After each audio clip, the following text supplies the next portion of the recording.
The city of Los Angeles stirred restlessly on a cold January morning in 1947.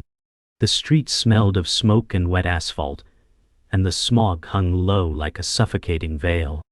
A lone jogger moved along Norton Avenue, unaware that history waited a few steps ahead. His breath fogged in the air as he slowed near a vacant lot, eyes catching something that didn't belong. At first, he thought it was a mannequin discarded in the weeds, pale against the earth. Then realization struck, and his pulse hammered. It was a young woman, severed at the waist, her body posed deliberately, grotesquely. The silence of the neighborhood amplified the horror, as if the city itself held its breath. Sirens wailed in the distance when he stumbled back, heart pounding with terror. A nightmare had found its canvas in daylight. Within minutes, the scene swarmed with officers and onlookers, their murmurs clashing with the metallic clink of police cameras. The city's mask of glamour cracked open, revealing its darkest secret. This was no ordinary murder. This was the beginning of the legend of the Black Dahlia. The discovery spread quickly, like gasoline ignited by a careless spark. Reporters swarmed, pushing cameras past the tape, eager to feast on tragedy. Police tried to hold back the tide, but the whispers grew, each more grotesque than the last. The city craved spectacle, and this crime offered it in abundance. Elizabeth Short's name surfaced, carried by rumor before confirmation. She had been beautiful, mysterious, an aspiring actress whose dreams ended in silence. Detectives stood grim, eyes dark with the weight of the scene. One muttered that this case would haunt them for years. The investigation began under the shadow of fear, yet the city's fascination was undeniable. The horror had transformed into myth, and the myth would demand answers. The detectives gathered at the precinct hours later, their coats dripping from a sudden downpour. Maps sprawled across the table, pinned with photographs that showed nothing but more questions. A young officer speculated about a serial killer, but his superior snapped that this was different, deliberate. The word ritual whispered through the smoke-filled room, and silence followed. Elizabeth Short's file revealed fragments of her life, none of which explained the cruelty inflicted upon her. One detective clenched his fists, muttering that whoever did this wanted the world to see it. Their task had only begun, but already the case pressed like a stone upon their chests. By nightfall, Los Angeles was buzzing with fear and fascination. Bars hummed with whispers, taxi drivers exchanged rumors, and the newspapers printed lurid headlines before facts. A bartender recalled Elizabeth's beauty, claiming she had been in his place weeks before, laughing with strangers. Another patron insisted it was mob-related, though he lacked proof. Each tale grew darker, twisting her into myth before her story was told. The city was alive with speculation, and in that frenzy, the truth became harder to grasp. The murder was not just a crime, it was already becoming a legend. The seeker of truth entered the picture quietly, not yet noticed among the noise. He stood apart, a man who listened more than he spoke. His obsession was not with rumors, but with facts buried beneath them. While others gossiped, he studied the photographs and reports. Something about the staging, the deliberate cruelty, struck him deeper than simple brutality. He whispered that killers like this leave shadows, and shadows could be followed. His eyes burned with the fire of purpose. The case was no longer just the police's burden, it had become his as well. The morning after the discovery, detectives combed through Elizabeth Short's sparse belongings. A small suitcase contained faded photographs, love letters, and a cracked mirror. One officer remarked that her life seemed stitched together with fragile dreams. The press twisted every detail, turning her into a character rather than a victim. Whispers called her the Black Dahlia, a nickname born of her dark hair and her taste for black clothing. The name spread like wildfire, erasing the woman beneath the myth. Detectives wondered who truly knew her. Each letter hinted at suitors, friends, and strangers who might have played roles in her fate. Forensic reports offered little. Her body bore strange, deliberate cuts, each made with precision, suggesting medical skill. The case deepened into something colder, more calculating than a crime of passion. One detective muttered that this wasn't a murder, it was theater staged in blood. Jonathan Drake studied the crime scene photos late into the night. His cigarette burned low, ash spilling unnoticed on his desk. He saw not just brutality but an arrangement, a chilling message coded in the pose. Each cut whispered intent, precision beyond recklessness. He jotted notes furiously, convinced the killer's hand revealed medical knowledge. A thought haunted him, someone had practiced this before. His eyes stung with exhaustion, yet he pressed on. He whispered that killers like this needed to be understood, their patterns traced, their vanity revealed. Somewhere in the grotesque arrangement, the killer was speaking. Drake swore he would learn the language. Detectives canvassed Elizabeth's old haunts, searching for anyone who remembered her. At a diner, a waitress recalled her smile, saying she dreamed of the movies. Another spoke of a man who always waited for her outside, his face hidden by shadows. The detectives scribbled notes, but the stories contradicted one another. Some said she was kind, others said reckless. A busboy mentioned she borrowed money often, while another insisted she lived quietly. Elizabeth seemed to shift with each memory, like smoke impossible to hold. The truth slipped further with every answer, leaving detectives caught between fact and legend. The first autopsy results arrived, and the details chilled the detectives. The body had been drained of blood. Precision cuts severed nerves and arteries without hesitation. The coroner muttered the work resembled that of someone with surgical training. Murmurs spread of doctors, medical students, or men with darker practices. Detective Whitaker clenched his jaw, muttering that they weren't chasing a monster. They were chasing someone who believed himself an artist.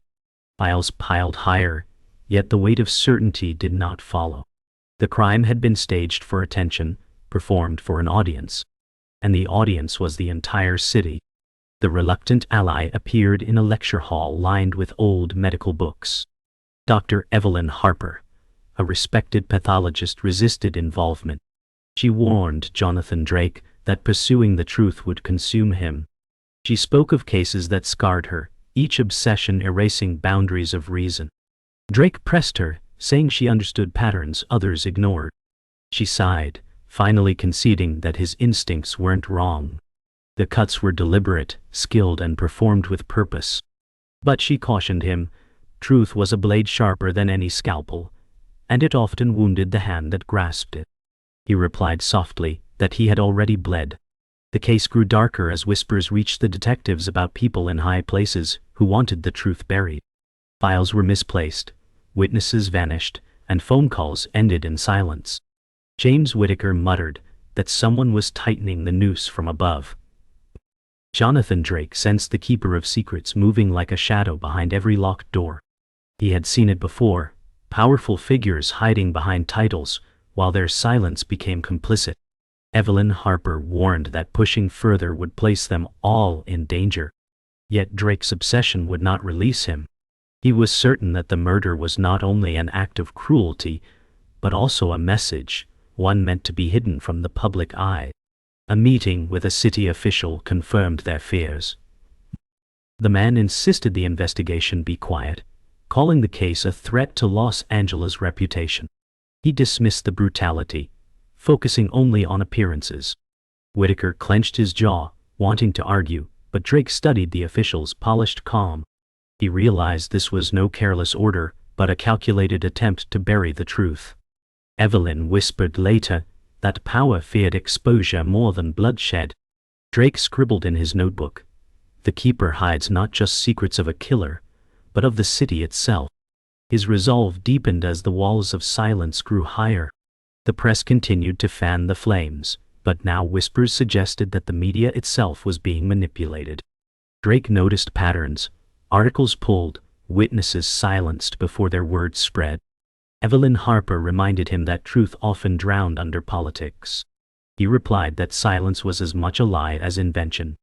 Whitaker grew frustrated, pacing as he muttered that chasing shadows would only destroy them. But Drake leaned back, whispering that the shadow itself was proof.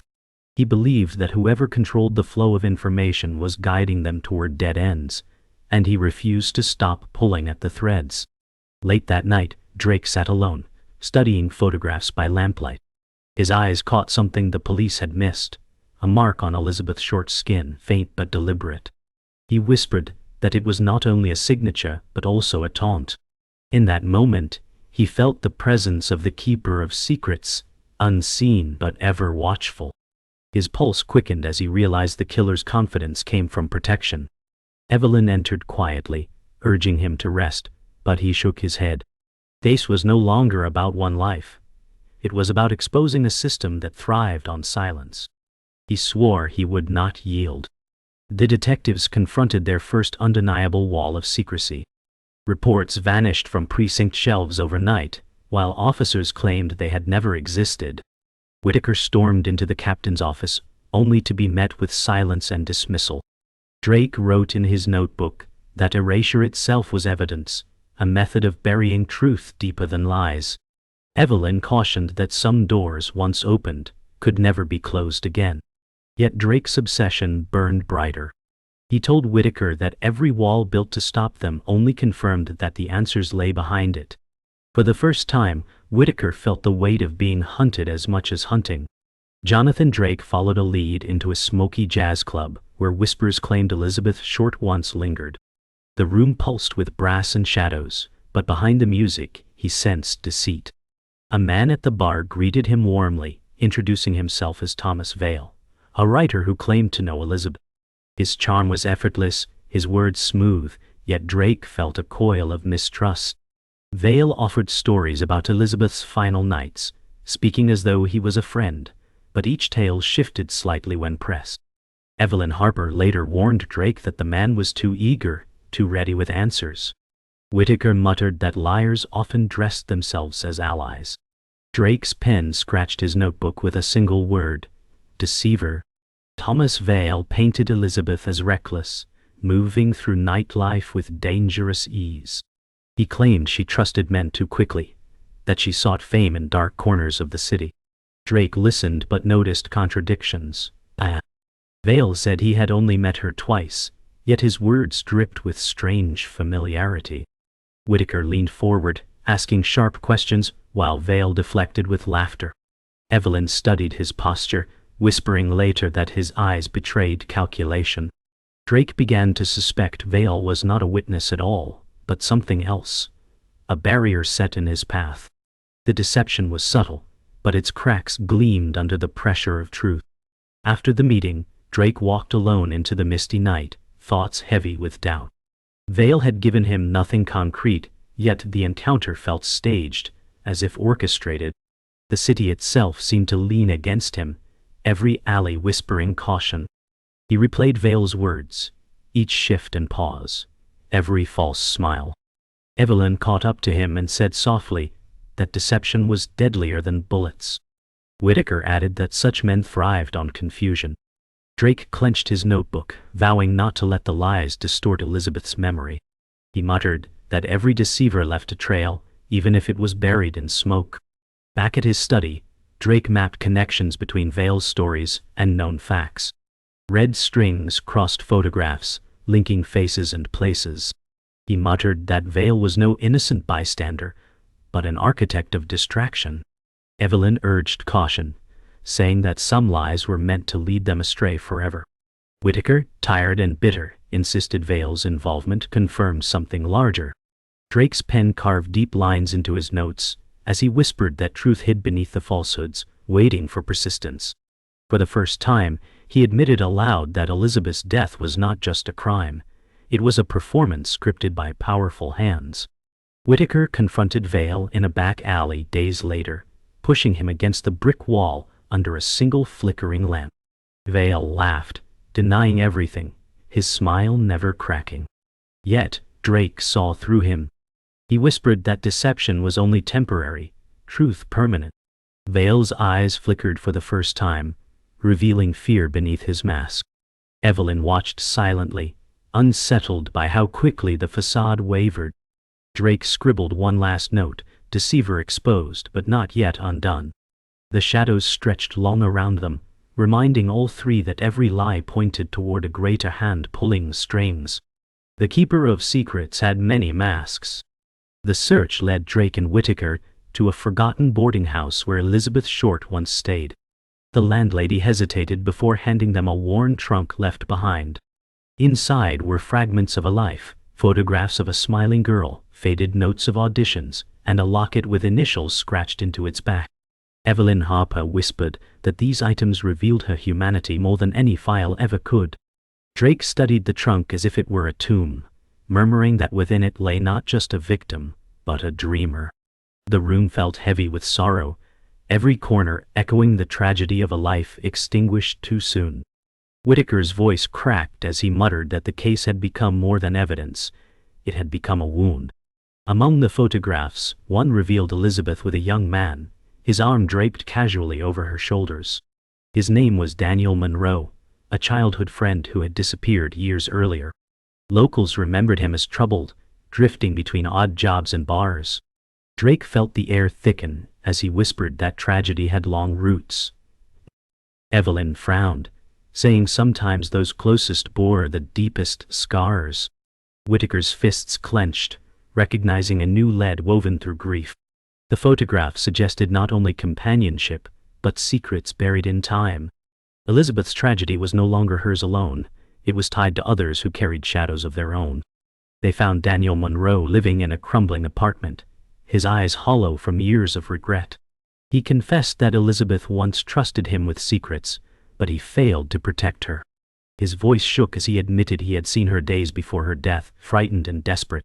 He swore he tried to help, but fear chained him in silence. Drake listened closely, recognizing the weight of guilt shaping Daniel's every word.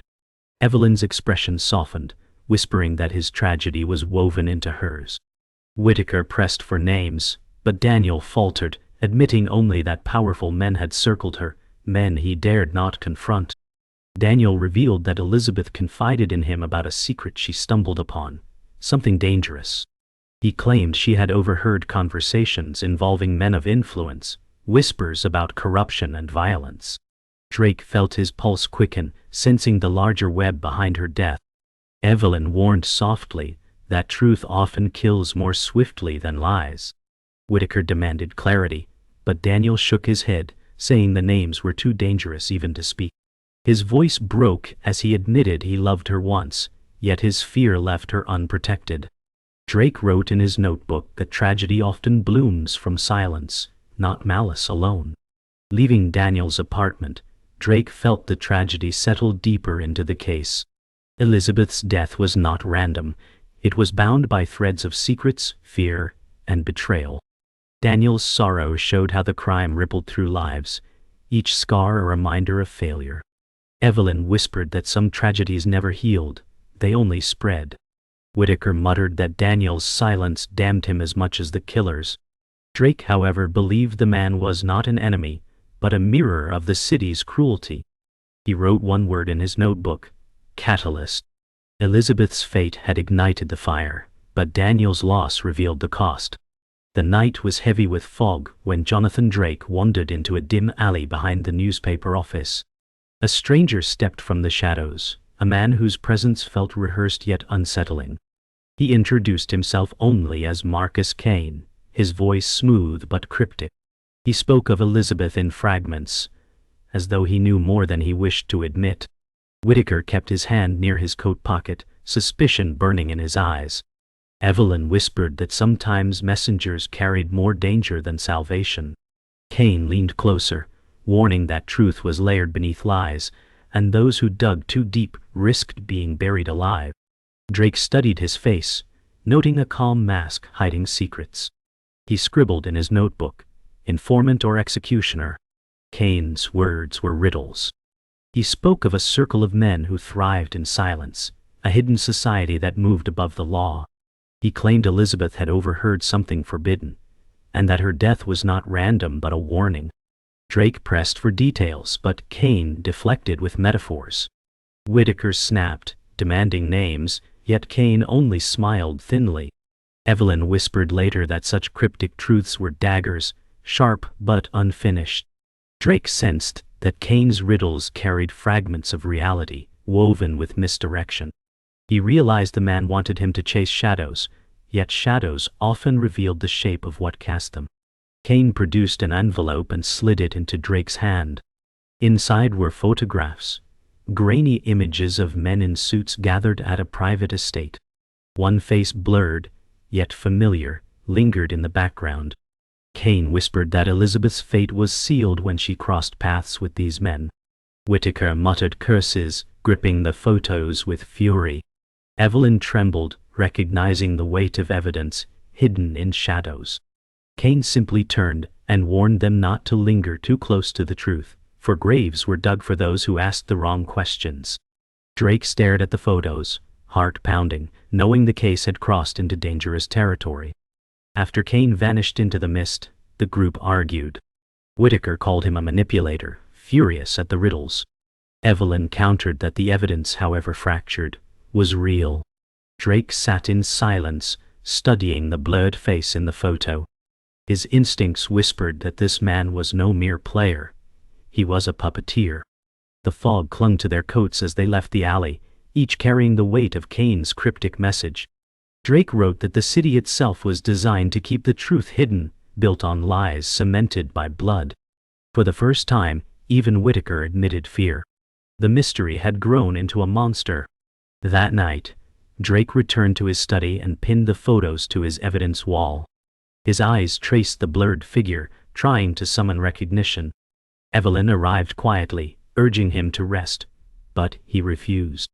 He muttered that truth often lived in fragments, and fragments could be assembled. Whitaker entered moments later, tossing his hat onto the desk, and admitting they were in deeper than ever before. The photographs stared back like ghosts, silent witnesses to power cloaked in secrecy. Drake whispered that Elizabeth had died for what she heard, and if they followed this trail, they might share her fate. Yet his pen carved across the notebook. Informant confirmed. Circle real. The photographs blurred. Face came into focus after careful study. It was Robert Miller, a detective who had worked beside them from the start. Drake felt his chest tighten as betrayal cut deeper than any knife. Whitaker erupted with disbelief, shouting that Miller had sworn to protect the truth. Evelyn's eyes filled with sorrow, whispering that betrayal often wore the face of trust. Drake remembered Miller's evasions, his sudden silences, his access to missing files. It all aligned now, the lies and the gaps. The realization was crushing. The investigation had been poisoned from within.